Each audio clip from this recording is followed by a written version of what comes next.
Here we are with a Polaris Scrambler. I picked this up for 700 bucks.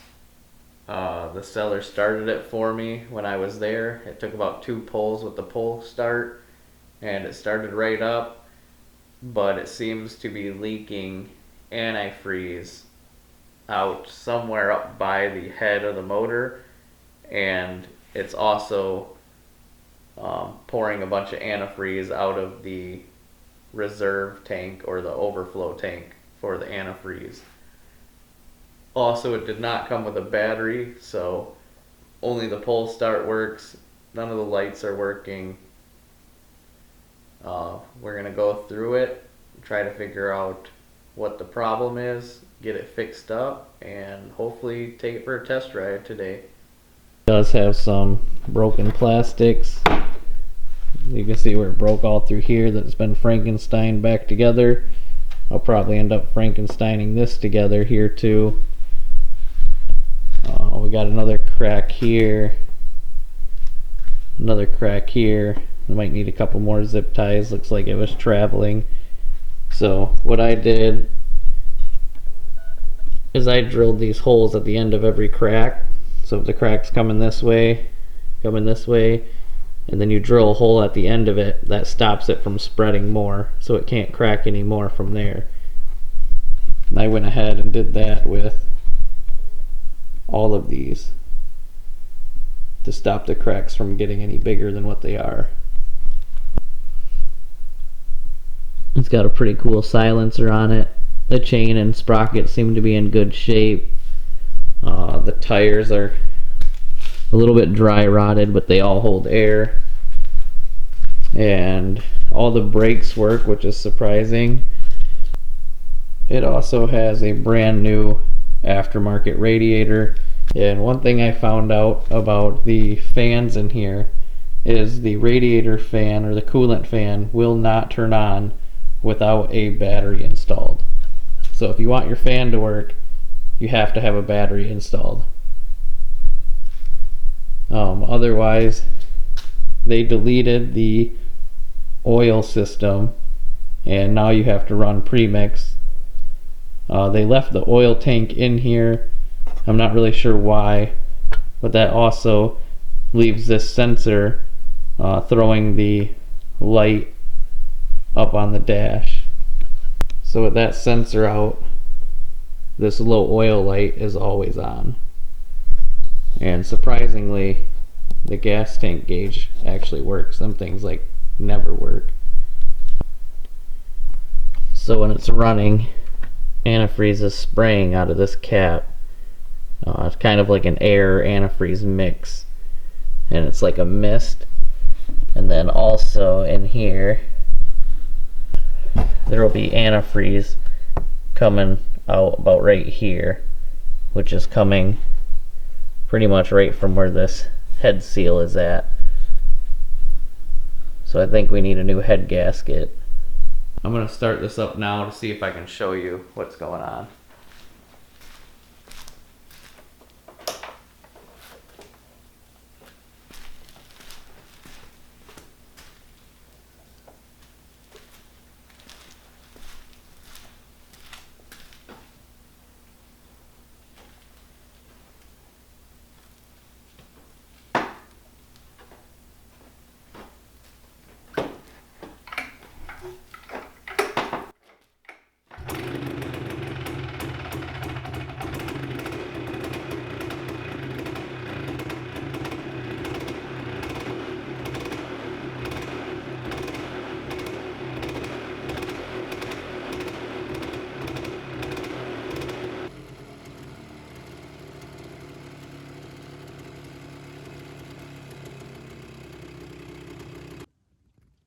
Okay, so we got antifreeze pouring out onto the ground right now.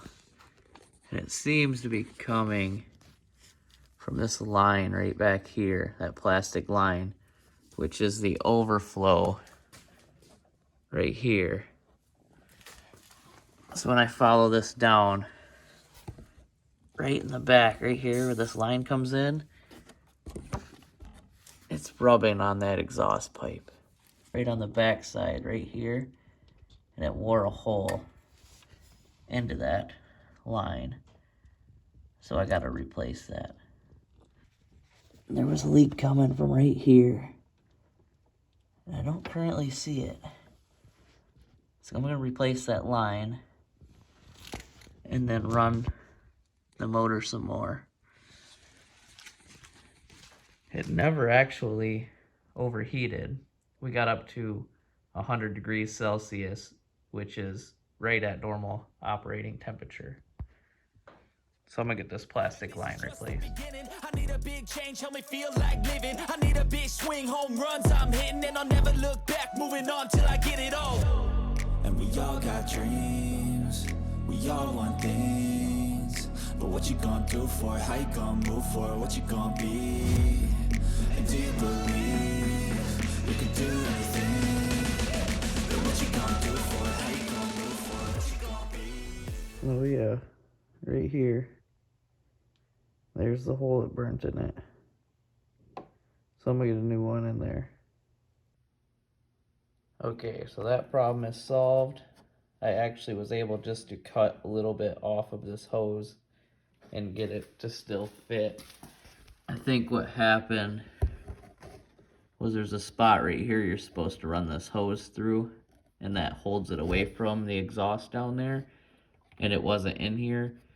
There was too much slack, and this just burnt on the exhaust. So it's hooked back up.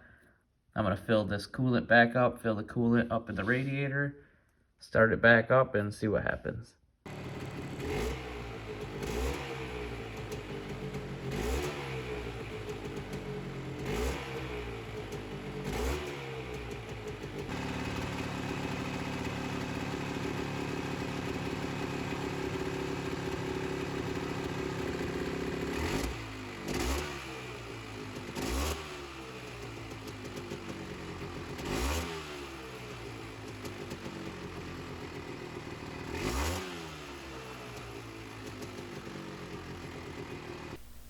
Alright, I'm pretty convinced that the head gasket is bad. So I'm going to go ahead and take all the plastics off so I can get to the head easier.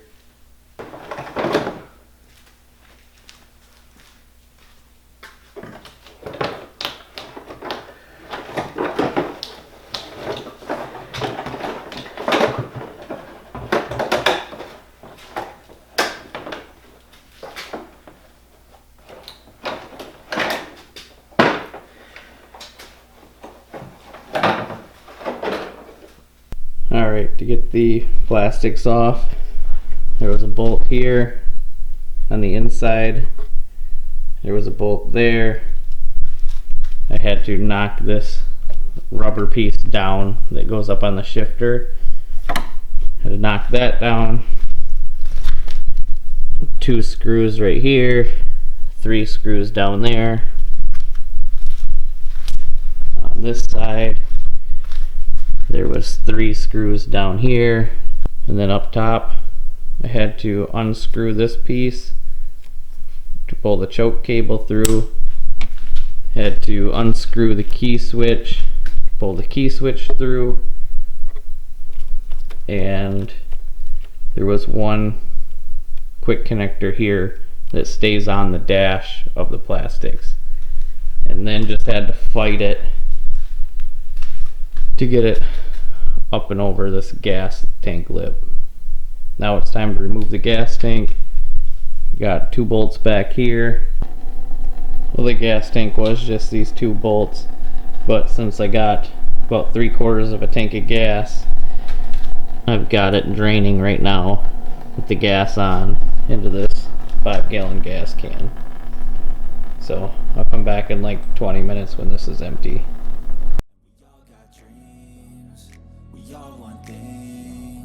What you gonna do for it? How you gonna move for it? What you gonna be? And do you believe you can do anything? But what you gonna do for it? How you gonna move for it? What you gonna be?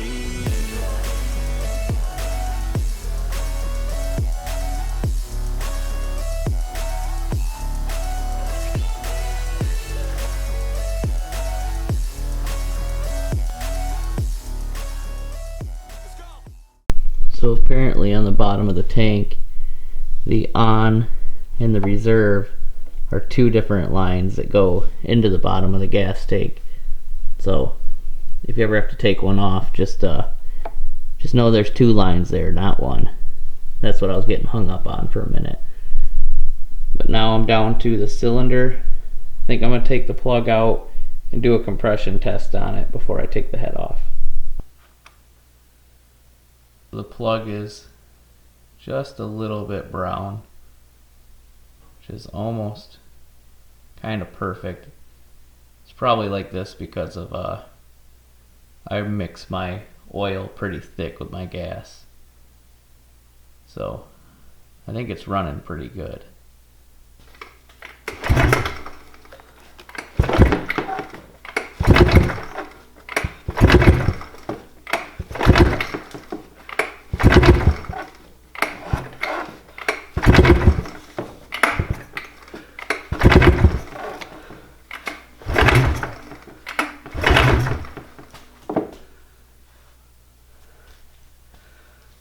Looks like 130.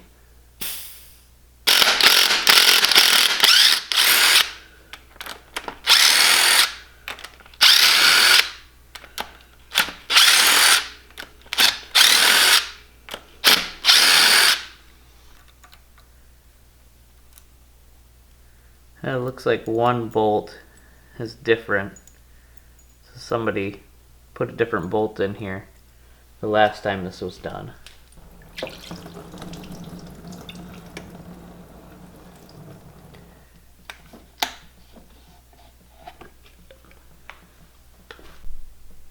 I don't really see anything wrong with the head gasket that was in here. Everything seems to line up. I don't see any tears or anything. Kinda looks good to me on this side.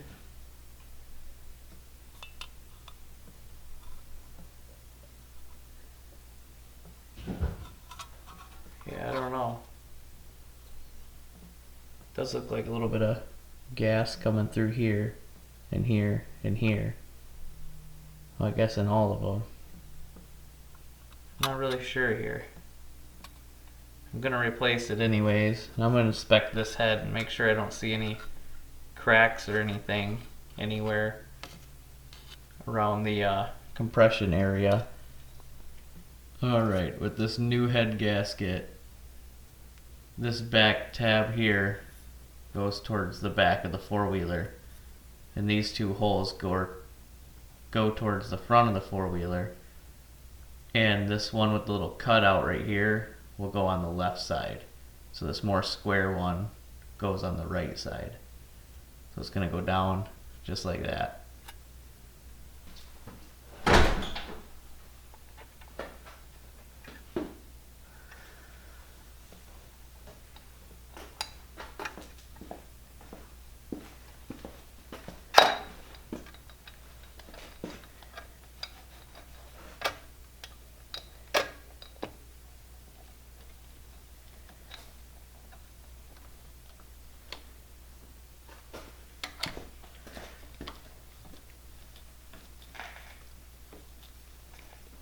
This looks like a Jack's the Skeleton four-wheeler. I know. That's a lot of zip ties.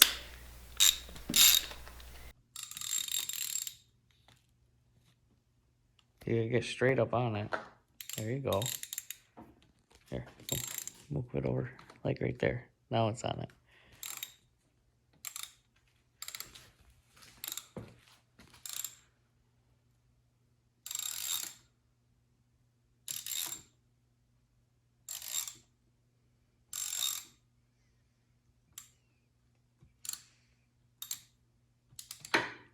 Is that one tight? Can't even twist it. Okay, so move on to the furthest one away from it. So you just did this one here. Now you got to do this one on this side over here. Over here. Yep. You got to go straight across from the last one you just did. So right there. Is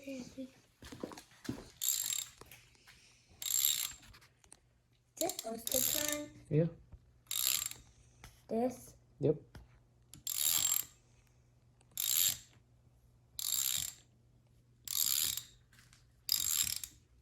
That one's tight.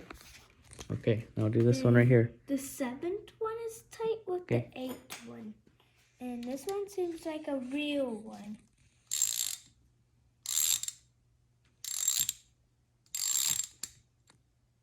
Seems like I'm doing good.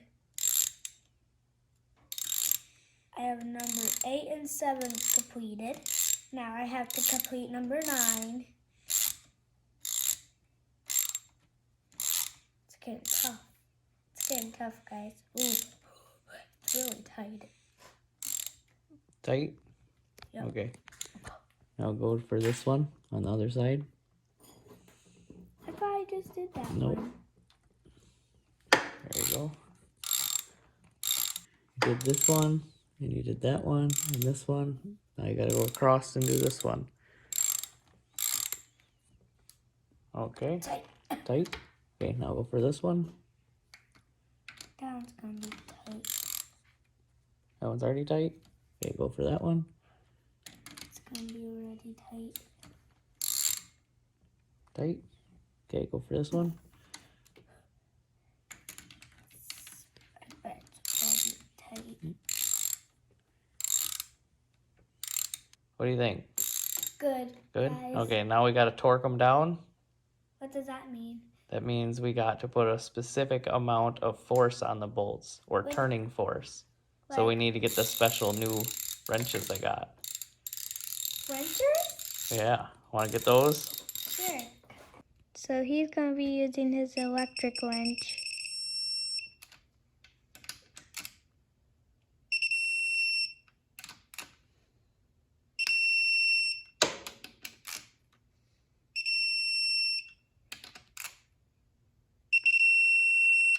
Alright, I'm gonna go ahead and check compression again before I get any further with this. Just to double check and make sure the head gasket's seating good.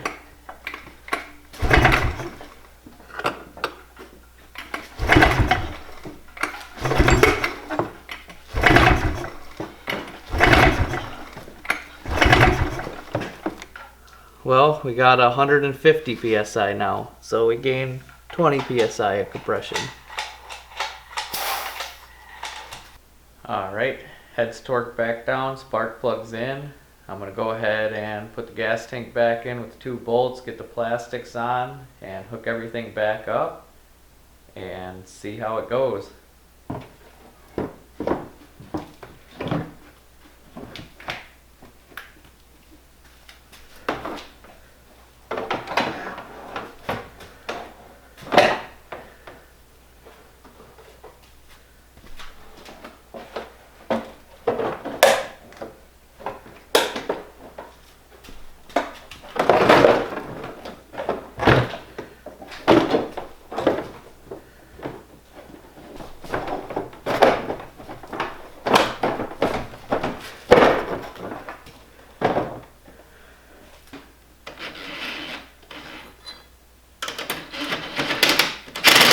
Alright, I got it back together.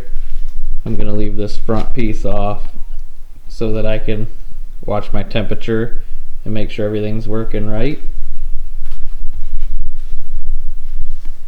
It's not looking too bad. Definitely needs to be cleaned up a little bit, but it is ready to go out for a nice little test ride. So let's go run it. Okay, I got it pushed outside. It's a full 8 degrees out here. I got the wood stove just a ripping, and we're gonna give it a good old cold start.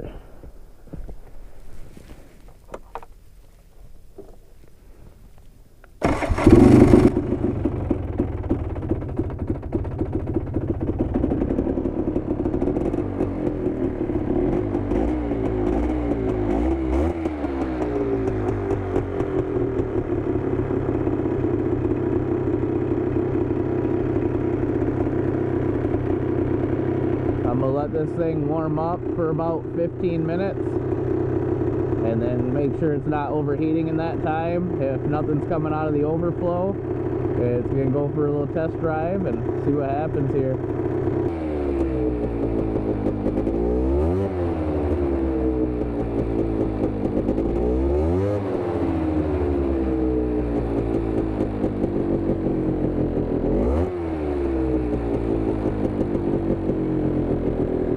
Alright, the fan finally turned on, so I know it's warmed up.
Alright, there we go.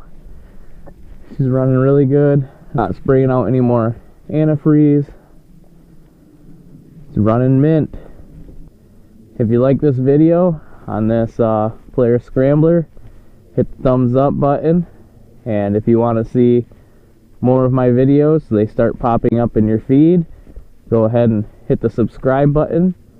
And I'm going to rip around on this thing a little bit more. Hopefully you come back to watch some more.